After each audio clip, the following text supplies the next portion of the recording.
Yung time daw po na nagkakape siya, yung baso daw po itinapon ng bata. Nagkakape siya, itinapon ng anak ng amo yung... baso po. Kaya sabi po niya, masama raw po ugali yung mga bata. Ano po, yung baso na iniinuman niya ng kape, hinagis? Maraming salamat. Now, first things first, pag-usapan po natin itong pagkamatay ni Jeline Luzon. Nasaan yung agency ni Jeline? Good morning po, Your Honor. Ma'am, ano po yung inyong panig? Ano po masasabi nyo na kayo po ay binibintangan ng kapabayaan? And ako po mismo ang isa doon. Yung kamag-anak, narinig mo naman sa video, nagsalita. Napabaya kayo. Go ahead po. Your Honor, good morning. Good morning po sa lahat dito. Nagkaroon po kami ng slight delay sa pag-monitor po sa UMS. Pero po, meron po kaming actual monitoring. May mga messages po kami at conversation. Noon pong the day na nagreklamo po si Ma'am Winnie po, nung nagpunta po sa office, may mga prior na po kaming nauna na po kaming nakapag-message sa FRA at saka po sa amo ni Ma'am Jeline. Kasi po meron po kaming page po like Facebook, mga social media platforms. May nag-message po sa amin doon na stranger. That was July 1 po. July 1 at 3 a.m. po, i-message na po agad namin si employer.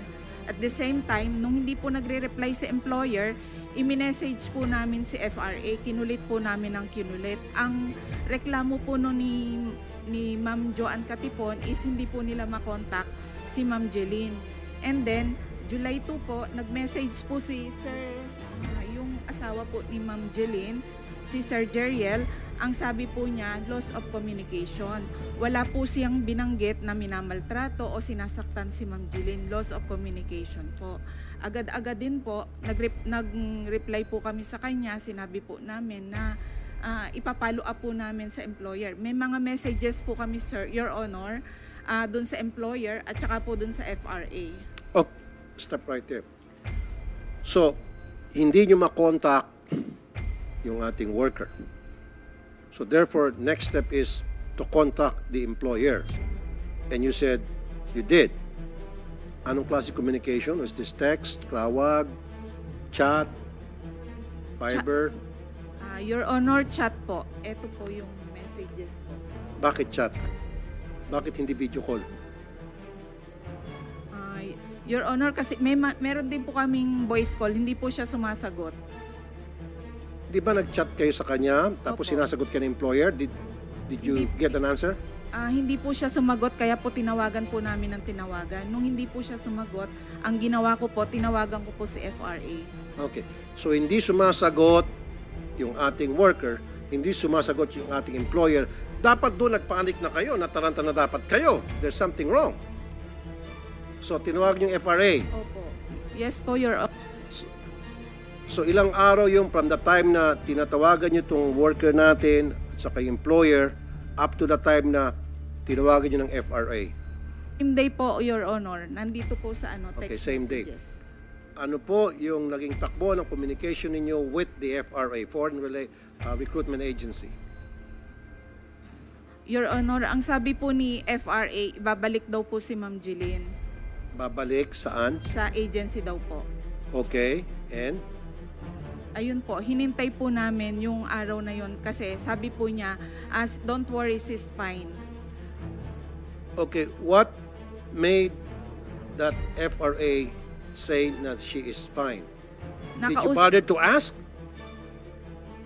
Did you bother to ask? Kasi sabi mo, hindi niya nakausap, pero yung FRA nakausap. Paano nakausap ng FRA yung ating OFW? Tinanong po namin si FRA, ang sabi ko po sa kanya, kailangan patawagin dito si Ma'am Jeline sa Pilipinas. Ang sabi po ni FRA, tinawagan daw po niya si employer at ang sabi po ni employer, she's fine, ibabalik po siya sa office. At naniwala naman kayo, ututo kayo. Kung kayo nga paulit-ulit yung tinatawagan, hindi kayo sinasagot, and then si FRA sinagot, at she's fine, doon pa lang dapat meron ka ng, kumbaga, red, ano yun? Alarm. Dapat ang ginawa niyo po, tumawag kayo sa Saudi authorities, tumawag kayo sa embahada natin. Tumawag kayo sa MWO natin. Di ba? Makipag-ugnayan kayo sa DMW, sa OWA. Meron po ba tayong kasi dito kayo, di ba, local? O mga sir, mga ma'am, patulong naman. Meron kami isang working din na may makontak. Baka pwedeng tawagan niyo yung Saudi authorities na kumustahin, papuntahin sa police. Did you do that? Or you did not? Hindi po, Your Honor. Ang kinulit po namin si FRA. Kaya nga po, kasi yung FRA, 99.999%, siyempre, mas kakampihan niya yung mga kalahi nila. Diba? Taga Saudi din niya. But in some cases, ang nagpapatakbo niya, mga Pilipino din. So, kung hindi mo na makontak yung employer at yung OFW, huwag kang umasa sa FRA. Maalarma ka na. Kung ginawa mo lang sana yung dapat, buhay pa sana, malay natin. Naagapan na pasana yung pagkamatay ng ating worker.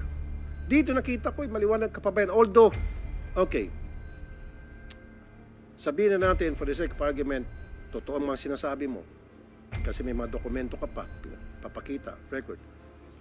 You did your best, sabi pa nung kanta, but your best wasn't good enough na para maagapan yung pagkamatay ng ating OFW.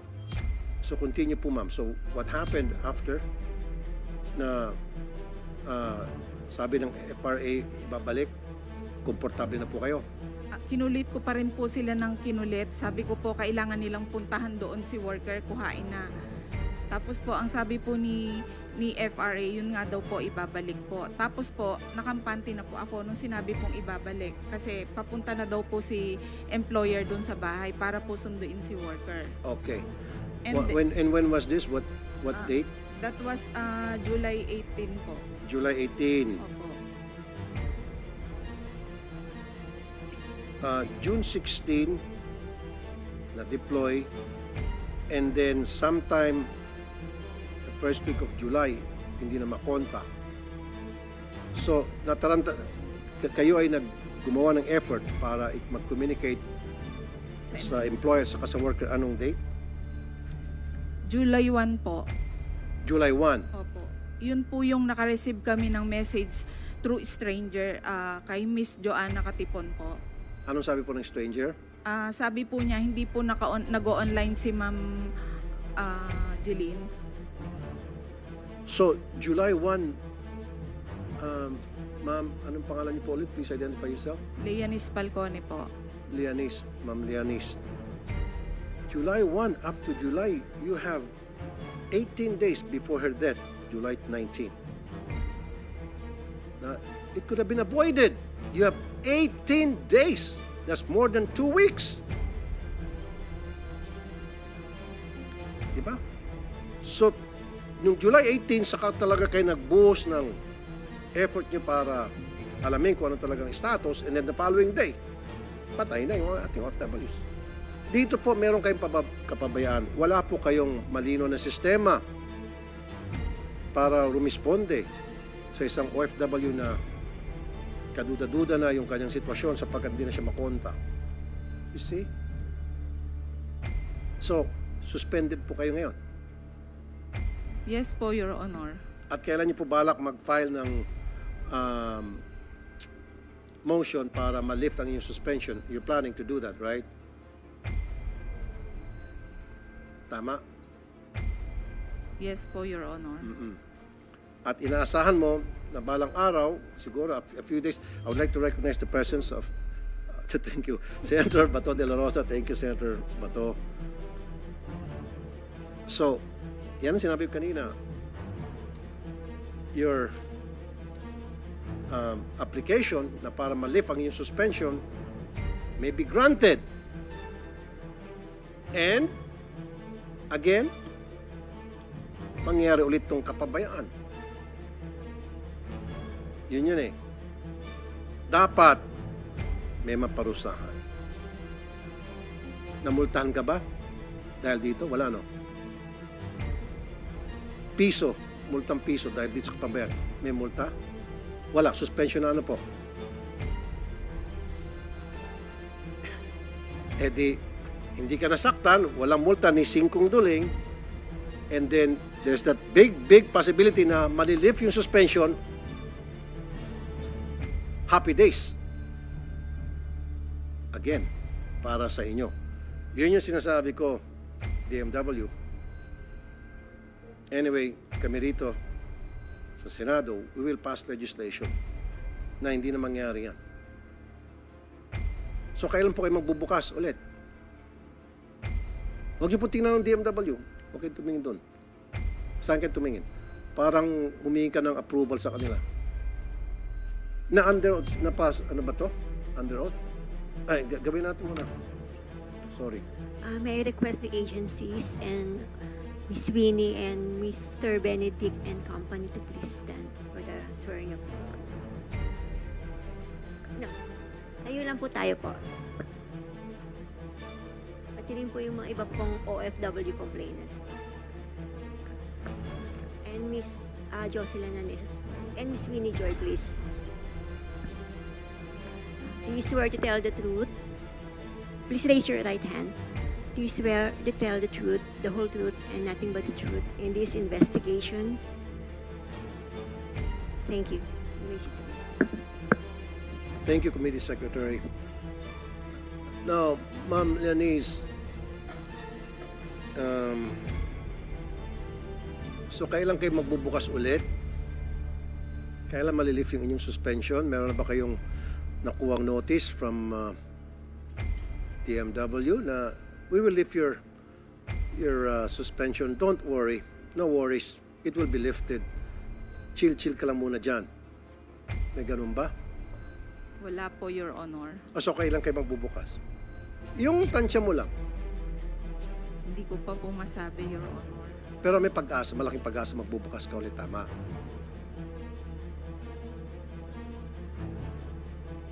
Anyway, I know you can't answer it because nahiya ka. Ako na mismo sasagot. Malaking posibilidad na ikaw ay magbubukas muli. At kung hindi ka man magbubukas, o kung ikaw man ay kansilado na yung license, magbubukas ka ng panibagong agency using a different name. At syempre, ikaw pa rin nasa likod. Yun po yun eh. Now, I'd like to acknowledge Jeline's husband. Online na.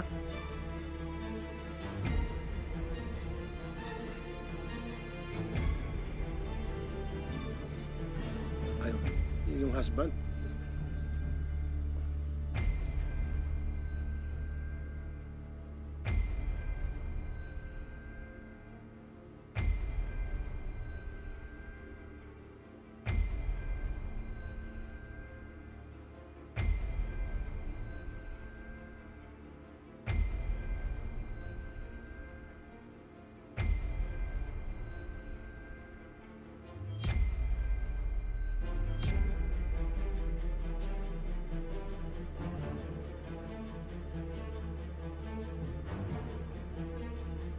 Okay, nandito ba si Jeriel? Online? Ay, dyan si Jeriel. Sir, dito po kayo, sir. Sige. Gusto niya dyan.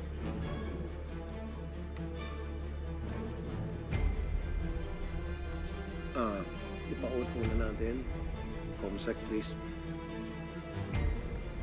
Mr. Joriel, maaari pong tumayo po muna tayo para po makapag-oath po. Please raise your right hand.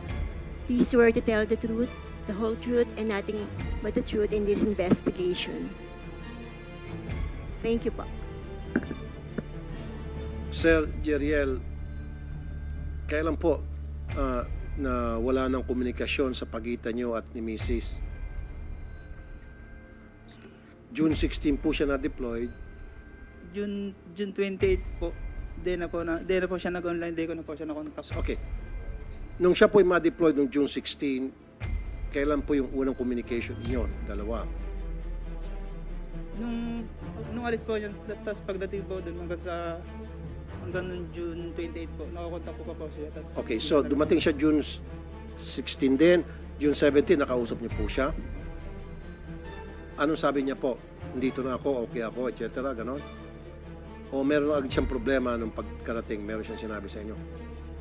Nung pagkalipat po niya dun sa ibang bahay po, yun po sinabi po niya na kinuha daw po yung passport niya.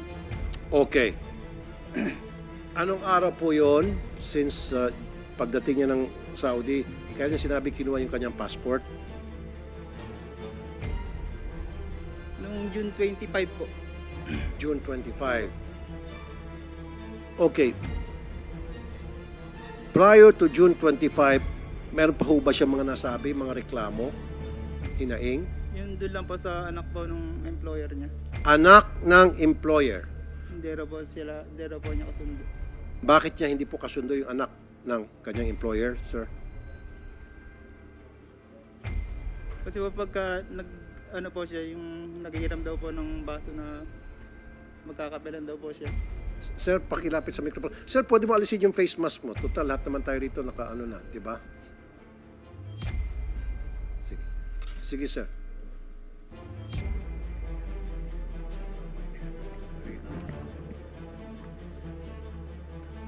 Hindi, mga resource person, parang discrimination naman. Yung iba, hindi naka-face mask.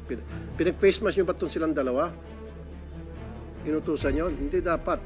Pantay-pantay dapat. Porket, grabe naman yung mga nakabarong, naka-Amerikana, hindi naka-face mask. Tapos, itong mga naka-t-shirt, pina-face mask nyo. Ano ba? Committee sec. Kagagawan mo ba ito? Next time, walang discrimination dito, ha? Thank you. Sir, sorry po, Sir Jeriel. Sir Jeriel, hindi niya kasundo yung anak ng kanyang amo. Bakit niya po nasabi ulit yun, sir? Kasi nung time daw po na nagkakape siya, yung baso daw po itinapon ng bata. Nagkakape siya, itinapon ng anak ng amo yung... baso po. Kaya sabi po niya, masama raw po ugali yung mga bata. Ano po, yung baso na iniinuman niya ng kape, hinagis? At bakit daw po ginawa yon? Yung nga pong hindi ko po Lalaki o babae po yung anak na amo? babae po. Si Ma'am Winnie, sister din. Ma'am Winnie, nakausap niyo rin po yung kapatid niyo. Pakilapit po sa mikropono, ma'am. Hindi po. Pero nagsabi po siya. Lapit po sa mikropono, ma'am. Nagsabi po siya sa amin.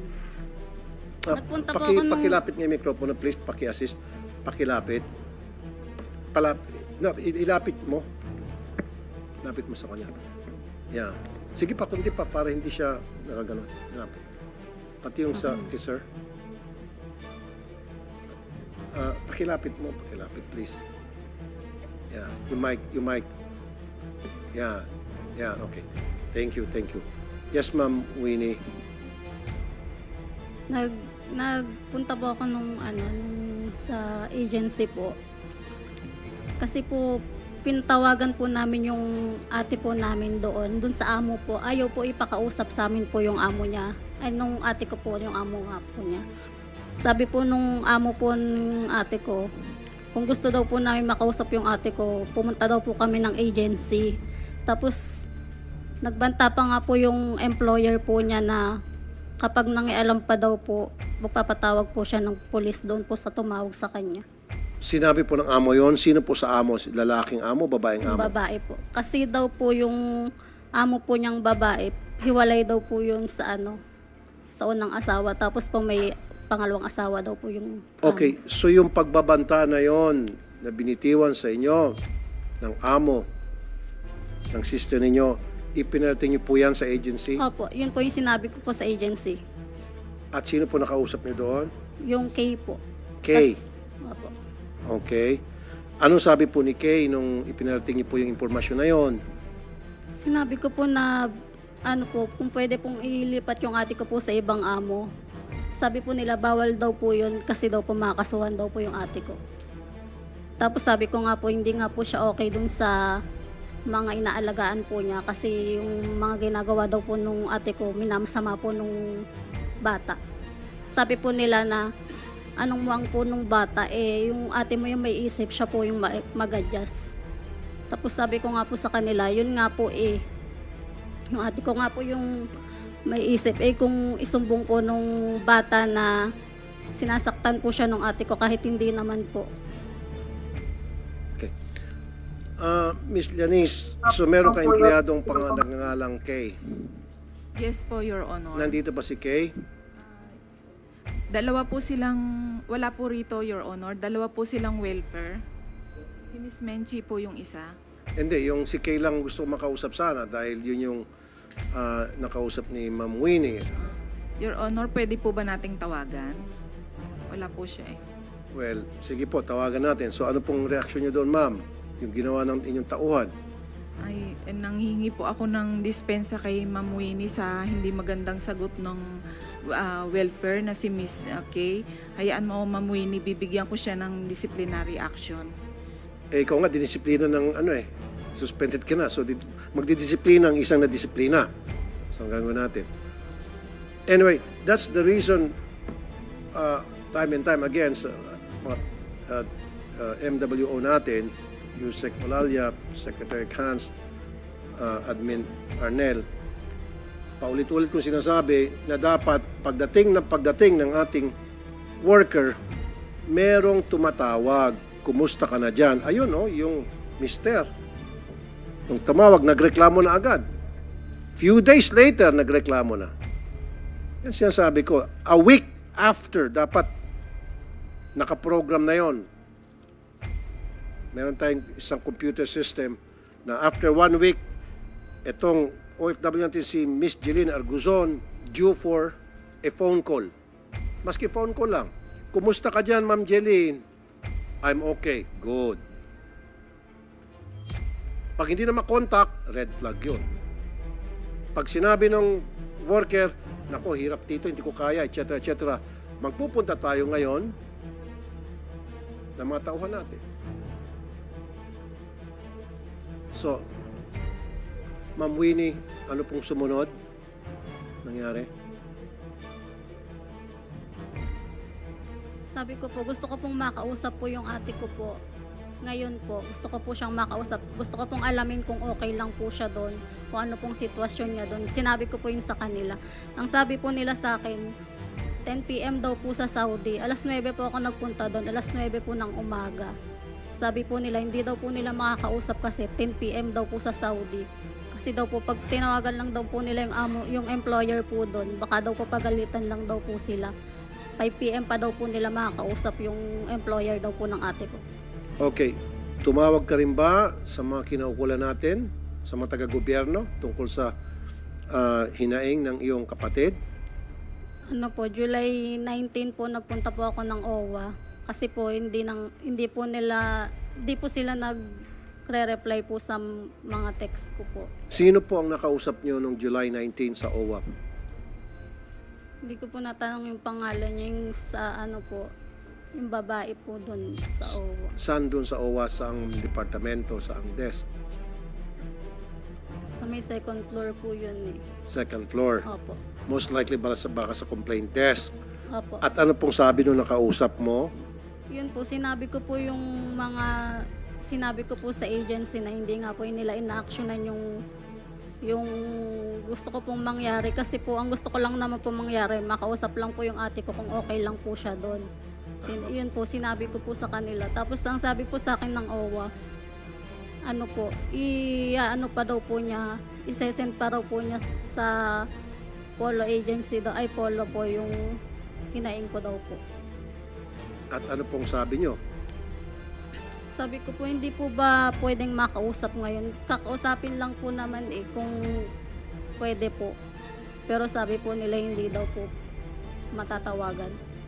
So July 19, sabi Opo. na pumunta ka dun sa OWA. Opo. Bumalik ka pa ulit sa OWA after that? Ano na po, July 22 na po. Pero nung July 19 po, nag-message po sa akin July 19 po, pagkatapos ko pong makapunta po ng OWA. Nag-message po sa akin yung agency na sabi daw po nila ibabalik na daw po yung ate ko sa agency po sa Saudi. Okay. Tapos yun po, parang nabunutan na po ako ng tinik sa dibdib kasi nga po ibabalik na. Tapos nag-update po ulit ako ng Sunday. Nag-chat po ulit ako sa kanila na kung nasa agency na po ba yung ate ko. Sabi po nila mag-update daw po sila ng umaga, Monday po. Tapos po, nag-message po sa akin yung agency, sabi po nila, hinihingi po yung number ko, tapos tumawag po sa akin na, yun nga po, sabi po patay na daw po yung ate ko. Oh.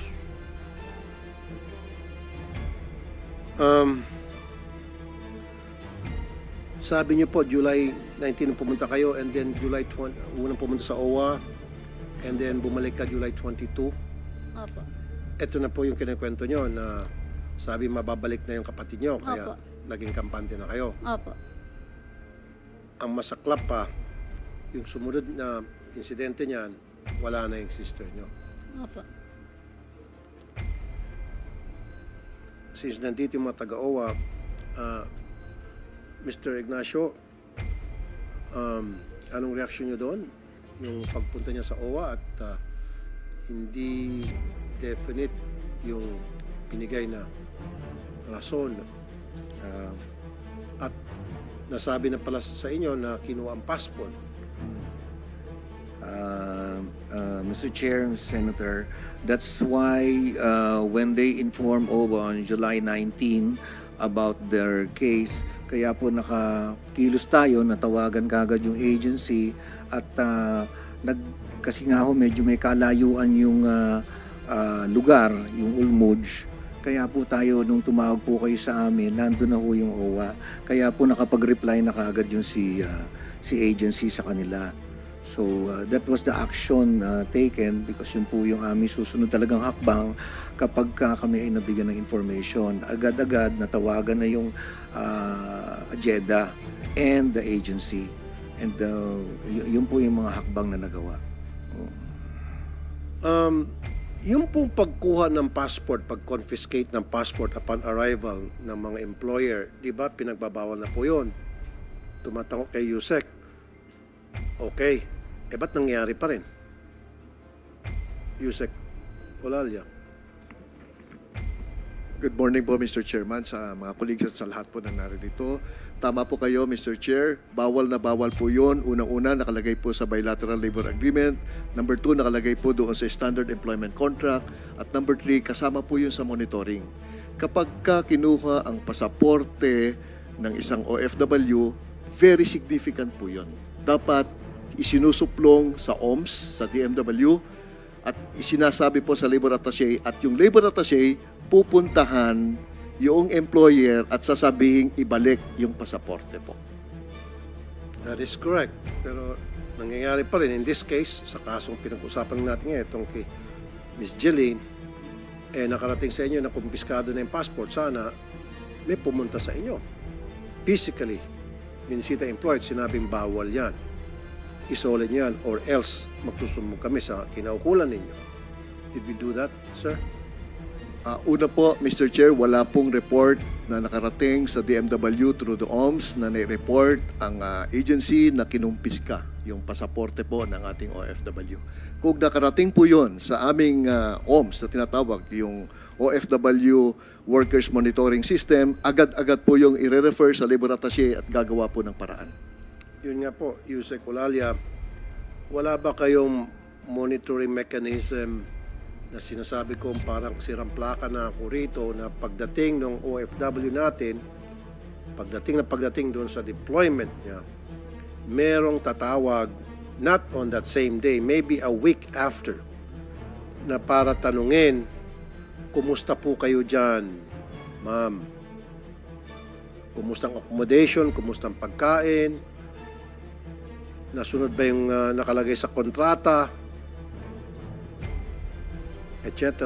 Meron po bang gumagawa ng ganon sa atin? Mr. Chair, ang una pong obligasyon ng isang agency kapag nag-deploy ay gagawa po siya ng OM case in the name of that OFW. Kapag rating po niya, immediately that a significant report po. dapat po kukumustahin ng agency kung nakarating yung OFW doon sa bansang pupuntahan niya at kung siya ba ay sinundo ng employer at sasabihin din po ng OFW sa agency through the monitoring system natin na okay yung kalagayan niya. Lahat po yun ay nakasulat sa isang electronic report. Lahat po yun. At yun po yung drill na ating pong pinapatupad at yun po yung hindi po nagawa. dito Kaya sa nga po, sitwasyon. kaya nga po. More often than not, hindi ginagawa nga po. Kayo mismo nagsabi. So, ano po yung ating solusyon na para magawa talaga ng agency? Suspension, sabi ko, nakakasawa ng suspension. Kasi sa suspension, baka matutuwa pa itong agency. Kasi ni Singkunduling, walang multa. At malilift yung suspension later on. Ano nga po ang pwedeng gawin natin na para maobligay itong agency gawin yung narapat? Pwedeng pakipatay niyan, please. Comsec, kanina pa yan eh. Sino ba yung meron dyan, tutunog yung video? Sorry, go ahead po. Mr. Chair, bilang administrative remedy po, unang-una po, documentary suspension po ang ibibigay sa kanya. Dahil hindi po siya sumunod doon sa patakaran na maliwanag po sa rules ng ating OMS na tinatawag. Pangalawa, siya po ay sasampahan ng isang recruitment violation dahil hindi po tama yung pagmamonitor niya sa ating OFW. At ano po yung penalty doon sa recruitment violation? Sa recruitment violation po, maaari po siyang makansela kung katulad po nito, yung pong hindi tamang pagmamonitor ay humantong sa kamatayan. So isa pong malinaw na cancellation po ang sasagutin ng ahensya po sa ating Cancellation. Opo. Again, sabi ko, makancel halimbawa yung kanilang lisensya, magbubukas lang yan ng panibagong agency. At sila pa rin magpapatakbo. Gamit ang ibang pangalan. Wala pa rin. So anong klaseng pong monitoring system meron kayo para doon sa OMS? Yeah. Mr. Chair, yun pong kanselado ang isang agency, hindi lamang po yun yung ahensya ang wala ng karapatang magbukas, kundi pati po yung officers at lahat po ng members ng board niya, kung ito ay isang korporasyon, ay mapupunta sa tinatawag na derogatory list at sila po ay forever na hindi na po makakapag-apply ng lisensya. At yun po ay pinatutupad po natin. Tama po, sir. Agree with you. Again, ang gagawin lang ng agency, forever, hindi na sila makapag-apply, etc. Mag-a-apply nga lang po ng another agency using different name, using different people doon sa incorporators, mga incorporators nila, but run by the same people na naging palpak. Dapat po, sa susunod, meron ka inspection doon sa lahat ng mga agency na nagbubukas, mga bago, meron ba kayong ginagawang cross-checking? And at least physical na pinupuntahan. Uy, ikaw pa rin yung sa nasuspindi ah. Ba't ka nandito pa? Ba't nagbukas ka naman ulit? Yun yung sinasabi ko po, Yusek. Opo, napakahigpit po natin, Mr. Chair, pagdating po sa pag-a-apply ng lisensya at wala pa pong 10% ang kabuuan na ating pinapasa at ang una pong lisensya na matatanggap po nila kapag sila po ay naging qualified ay yung tinatawag pong provisional license. Hindi po agad regular license ay binibigay po natin sa lahat po ng ahensya na nag-a-apply. Ang ibig pong sabihin ng provisional, magiging regular ka lamang kung ang ahensya mo ay walang recruitment violation. Kapag ikaw ay humarap sa kahit kaisa-isang recruitment violation, hindi po pwedeng maging regular. Immediately, denied po ang iyong lisensya kahit na wala kang kasalanan.